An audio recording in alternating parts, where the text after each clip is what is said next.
আপনারা এই যে জিনিসটা দেখতে পাচ্ছেন, এটা ফ্রিজ বা এসির একটা খুবই গুরুত্বপূর্ণ অংশ, যাকে বলা হয় কম্প্রেসর।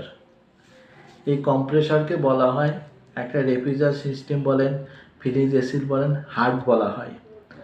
এখন এই কম্প্রেসরের কী কী অংশ থাকে সেটা দেখুন। যেখানে দেখছেন দুইটা লাইন থাকে, একটা মোটা একটা চিকন। এই মোটাকে বলা হয় সাকশন লাইন, আর এই চিকনটাকে বলা হয় ডিসচার্জ লাইন।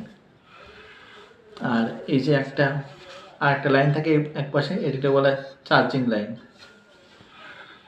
আর এখানে দেখছেন তিনটা পোর্ট আছে। এর একটা কমন হিসেবে ব্যবহার করা হয়, একটা রানিং হিসেবে ব্যবহার করা হয়, একটা স্টার্টিং হিসেবে ব্যবহার করা হয়। এখন কোনটা কমন, কোনটা স্টার্টিং, কোনটা রানিং, আমরা এটা একটা মিটার দিয়ে চেক করে নির্ণয় করতে পারি। এখন এর ভিতর যেটা কমন হয় সেইটাই এই ওভারলোড প্রোটেক্টর লাগাইতে হয়, আর বাকি দুইটা থাকে সেই দুইটায় এই রিলে লাগাইতে হয়।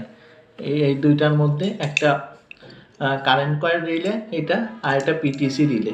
এখন এই কারেন্ট কয়েল রিলেটা ব্যবহার করা হয় না, বেশি হলো PTC relay, positive temperature coefficient রিলেটা ব্যবহার করা হয়। এখন এই কম্প্রেসরে এই দুইটা জিনিস, এই যে পিটিসি রিলে আর ওভারলোড প্রোটেক্টর কী জন্য ব্যবহার করা জানেন?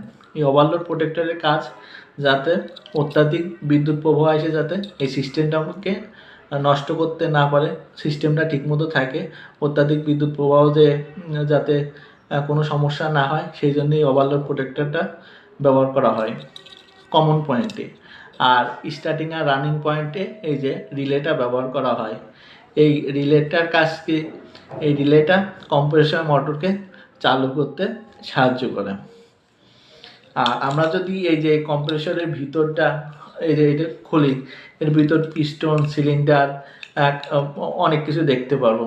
আশা করি বুঝতে পারছেন যে কম্প্রেসরে কী কী অংশ থাকে। আর ভালো থাকেন সবাই, সুস্থ থাকেন।